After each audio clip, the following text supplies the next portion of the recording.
Hello, Eli. Hello, Teen. And hello, Zarmaine. So, we are now about to begin with our research tambayan. So, kumusta kayo dyan? Hello po, Ma'am Grace. Good morning. Morning, Ma'am. Morning, Ma'am. Okay, andyan na naman yung manok. Nature na lang po ang manok namin. Okay, sige. Tinola. Naka-feature yung manok kasi mamaya tinulahin na yan. So, ngayong araw na ito, we will be having another topic. Meron ulit tayong isa na namang topic na kapupulutan na naman natin ng isang aral. Ano po? So, sa ngayon, sabi nga natin, yung season 1 natin is parang question and answer din, kasama yung ating mga prof natin. Pero yung season 2 natin, magpi-feature tayo ng mga different kinds of researches na nabuo ng mga CBS-UA students, ng mga CBS-UA faculty members. And yung last episode natin, ang ginawa natin is na i-feature ko yung aking research, di ba? Pero sa ngayon, panibagong ipi-feature at galing ito sa isa sa ating mga alumni. Ano sa tingin ninyo? Anong ini-expect ninyong matutunan sa araw na to, Eli? Ine-expect ko po, Ma'am, na mabibigyan po ng linaw ang lahat ng aking katanungan patungkol po sa experimental research kasi medyo curious din po talaga ako dito kasi hindi ko pa siya masyadong nai-encounter. So, yun, madaming expectation. Sana masagot. Thank you po. Okay, masasagot naman yan. Sure yan. Sa'yo, Tin. How about you, Tin? Kumusta ka? Anong ine-expect mo sa discussion natin ngayong araw na to? Good morning po, Ma'am. Expectation ko po dito sa discussion natin, mas marami po tayo ma-come ups na experimental research. Marami din po akong katanungan, kaso ang ano lang po yung oras natin. Sana mag-enjoy tayo this season. Okay, so thank you so much. How about you, Za? Kumusta ka, Za? Anong yung ine-expect sa araw Okay na to? naman po ako, ma'am. Madami po din akong ine-expect ngayong araw and for today's episode po. Since hindi po talaga ako masyadong familiar sa experimental research na i-discuss ngayon ng ating guest. Okay, so yes, aabangan natin yung mga katanungan ninyo. Okay, welcome po sa lahat ng mga nandito. So ngayon pa lang, ini-encourage ko kayo na magtanong, maging participative. Kung hindi kayang magtanong sa audio, pwede po kayong magtanong dito sa ating chatboard. Okay? So yes, without any further ado, may mga expectations tayo, may mga bagay tayong gustong tingnan. So, ngayon, i-introduce na natin Za yung ating guest speaker. Sino nga ba talaga ang mahiwagang speaker na ito? Na isang alumni natin. Yes, go ahead, Za. So, ayun, everyone.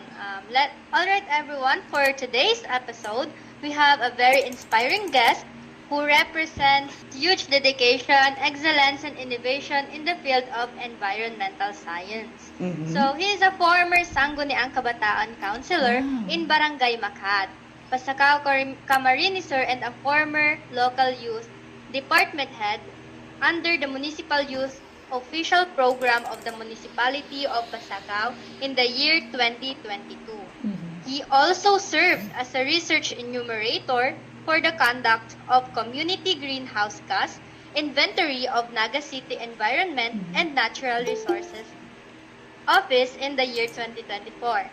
He graduated with a degree of Bachelor of Science in Environmental Science in year 2025 and also one of the pioneers of the program of the Central Bicol State University of Agriculture in Pasacao campus.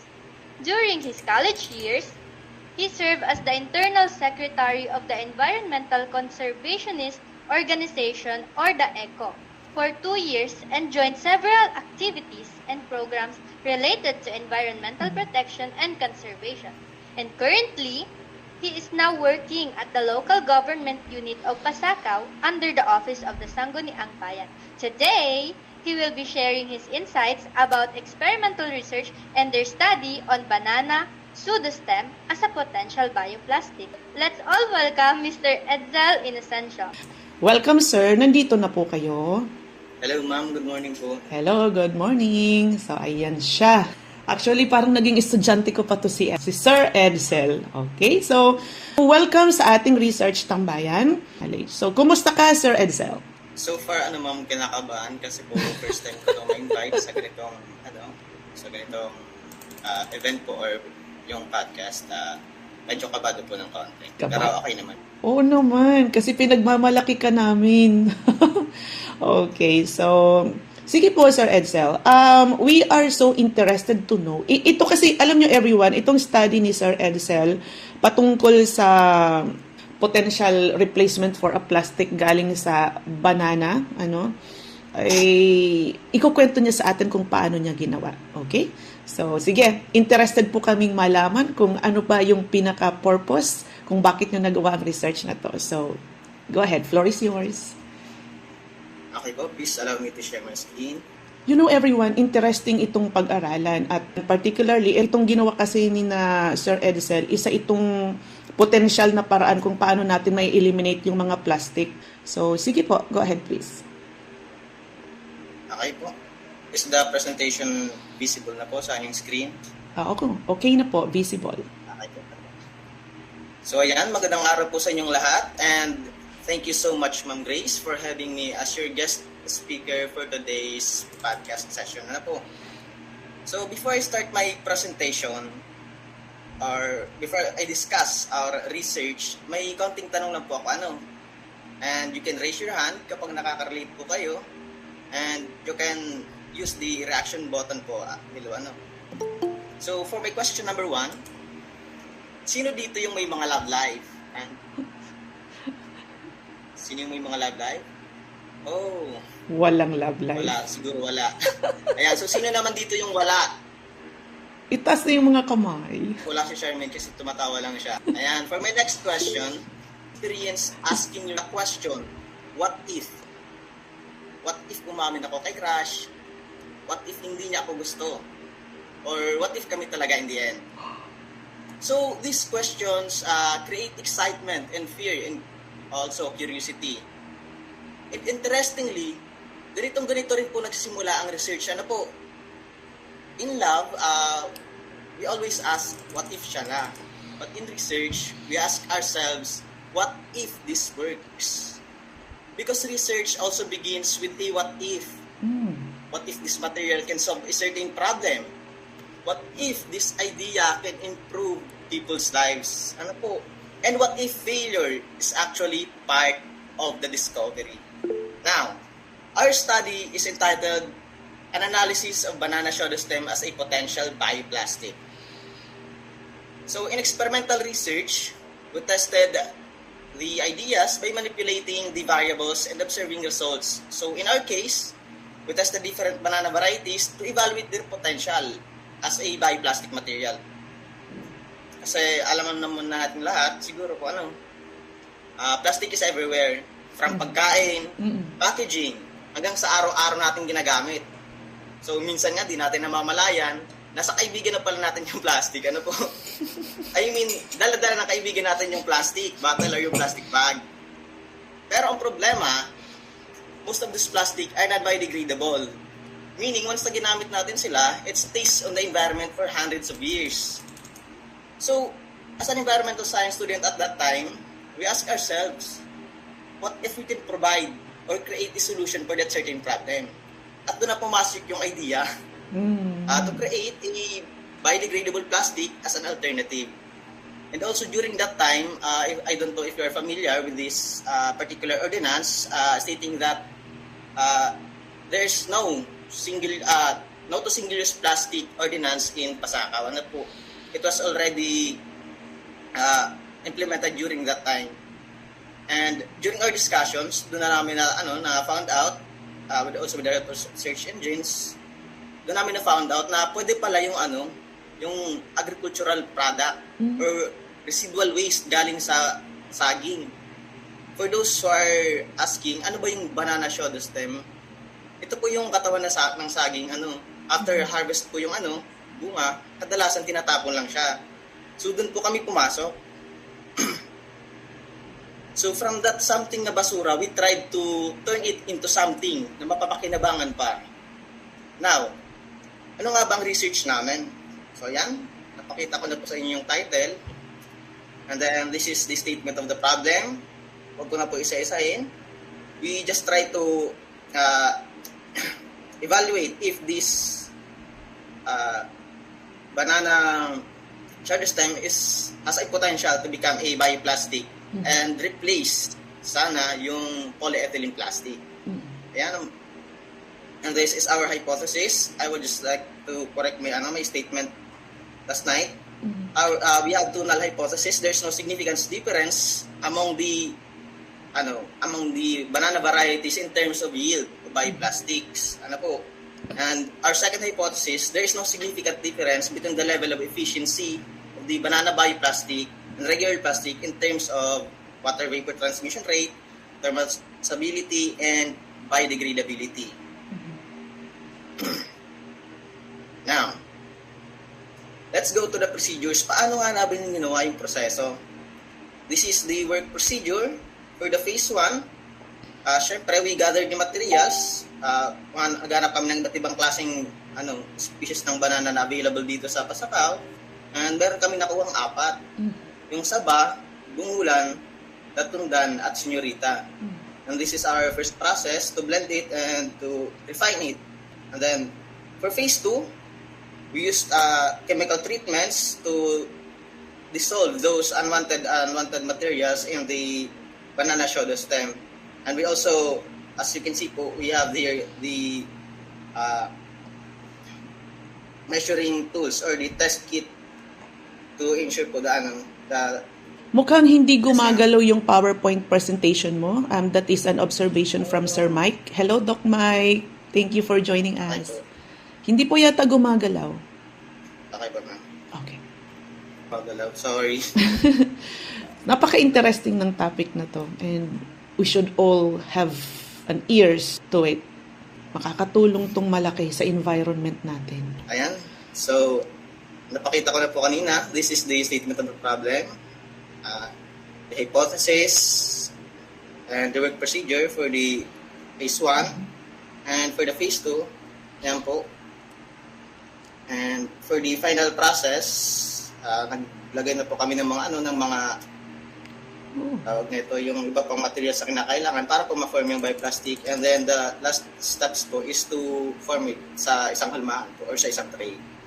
Then we also added food coloring to label po kung anong color ng banana variety na ginamit namin. And then this is the output. Nakikita niyo po ba? Ayan.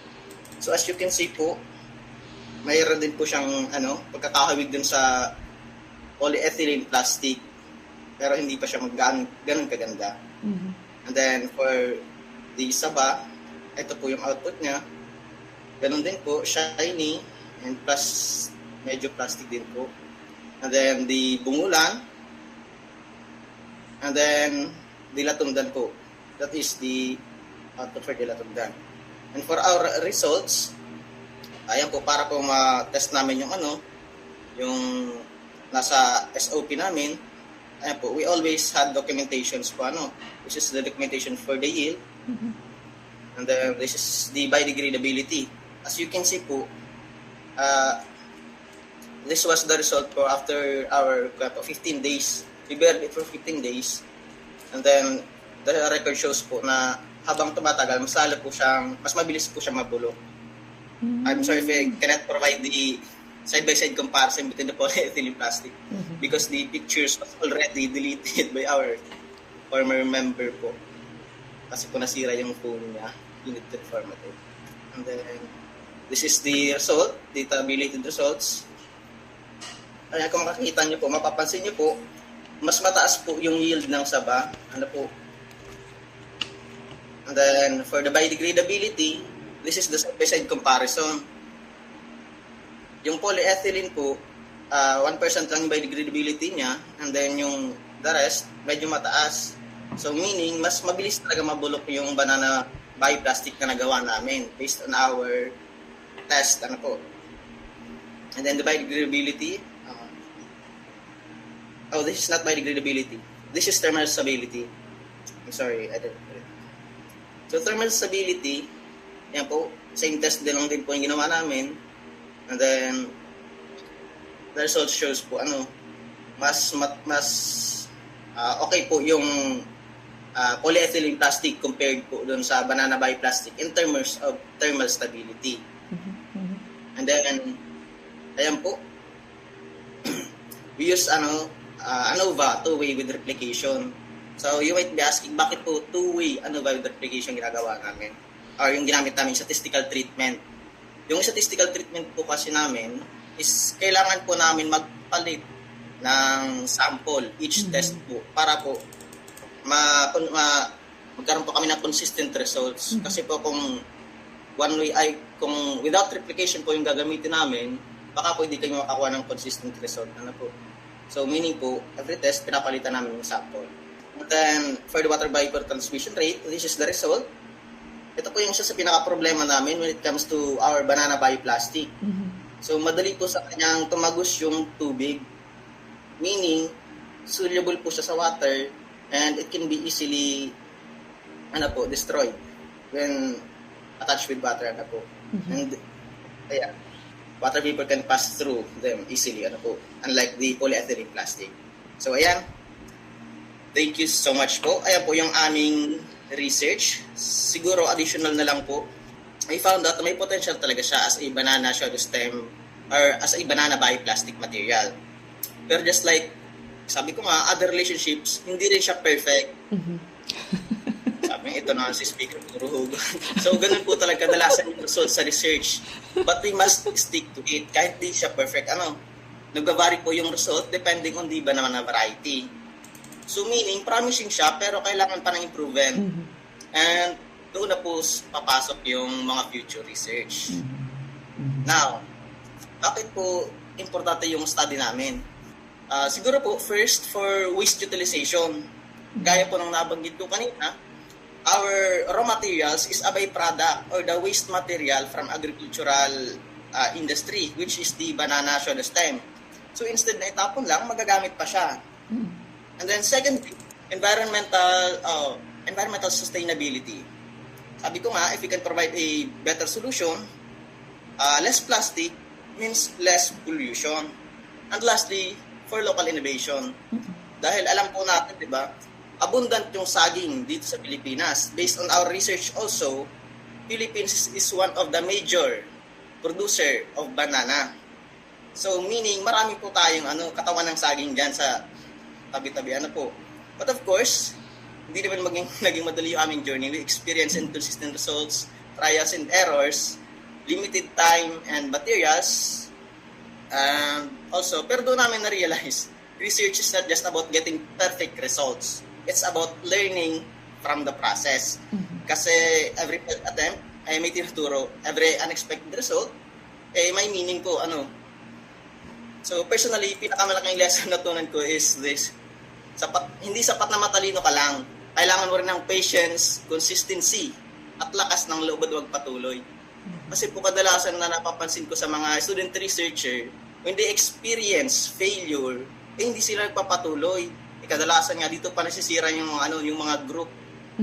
Doon sila nagkakaliwalay kasi ayaw nila magpatuloy ng iba, yung iba gusto pa rin magpatuloy. So in the end, research started with a simple question: what if? In a relationship, we always ask ourselves, what if siya na?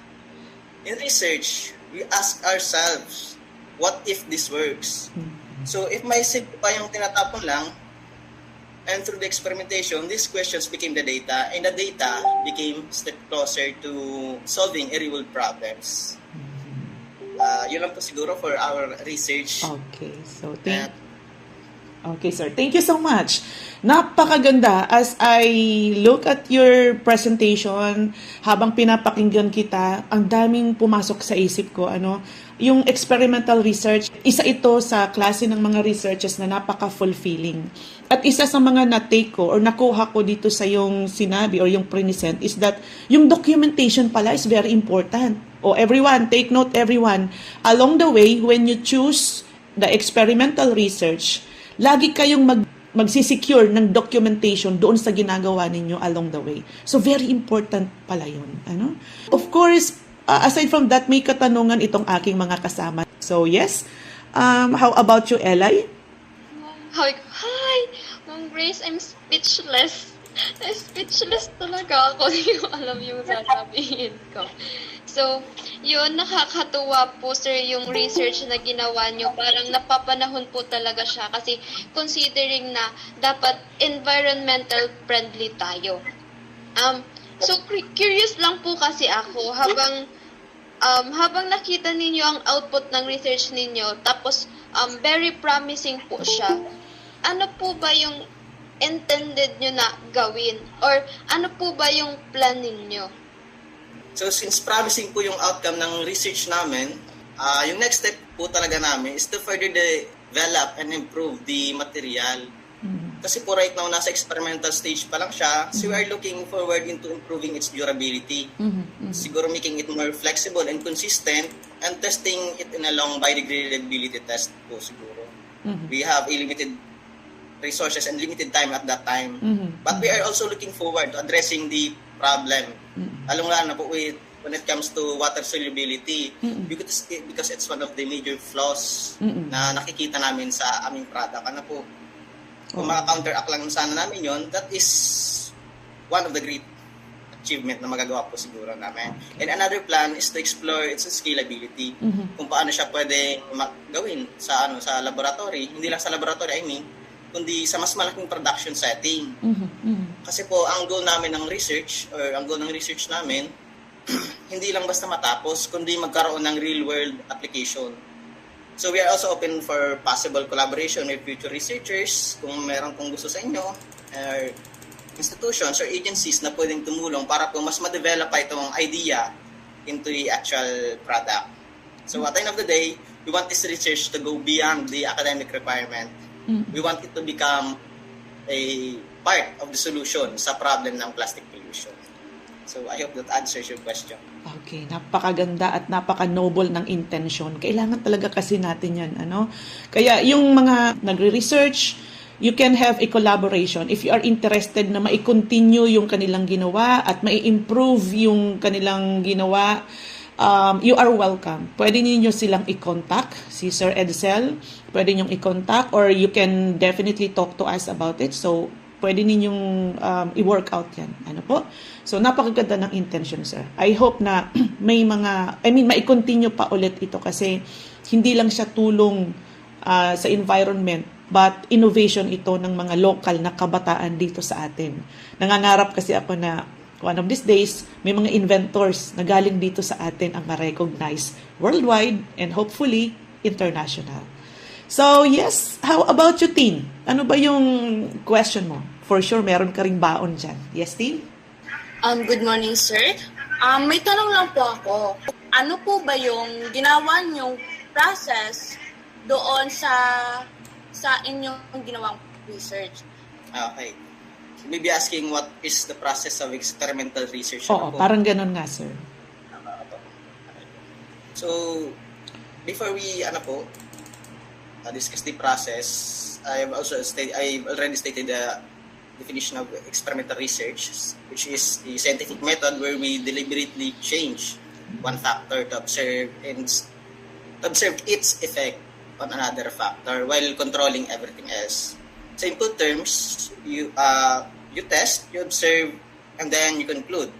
Sa research namin about banana bioplastic, we tested the different banana varieties to see their potential as sustainable materials. This is important because experimental research helps us understand not just what happens, but why it happens. Now, let's move on to the process of experimental research. So, the first step is to identify a problem. But not just a problem, we should identify a meaningful problem. Makabuluhan, mahalaga. So, a good experimental research nga starts with a meaningful problem because research, sabi ko nga, should not just exist for compliance. It should exist for contribution. And if you have a meaningful problem, then you probably can provide a meaningful contribution. Okay po. And for second steps po siguro sa experimental research, after identifying a problem, we should formulate a hypothesis. Hindi lang po basta hypothesis, this should be your scientific prediction. not just a guess, ano po, but an educated assumption based on the theory and literature. And for the third steps, dito na papasok yung experiment. You design the experiment or the experimental design. This is where planning become science. Ano po? You define the variables, the procedures, the materials or the feasibility of materials, and the controls. Our design research, sabi nga nila, is already a half successful. If you have already constructed the experimental design, then nasa kalahati ka na ng proseso. And then after designing the experiment, dito na papasok yung manipulation and treatment. This is the stage. It's not only your hypothesis, but also what they call it tests your patience and discipline. So, kagaya nung sa amin, marami kang failures. So, kaya expect failed trials and unexpected results.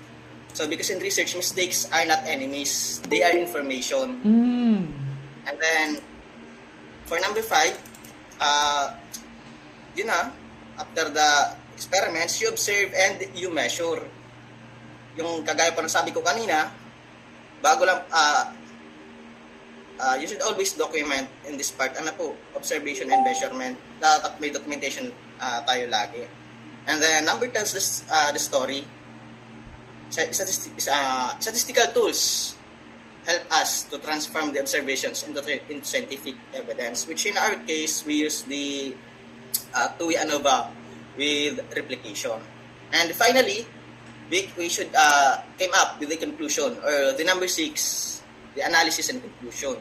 So a good conclusion does not just end the study. It opens up opportunity for future research and innovation. Kagaya nga ng sabi ko kanina, hindi pwedeng hanggang dun lang nakapag-conclude ka, tapos na. Dapat may magpatuloy. Ayan. So I hope that answers your question po. Wow, galing naman. So, ito yung nakuha kong steps, sir, when it comes sa experimental research. So, una pala, kailangan kilalanin mo yung problem. Pangalawa, bubuo ka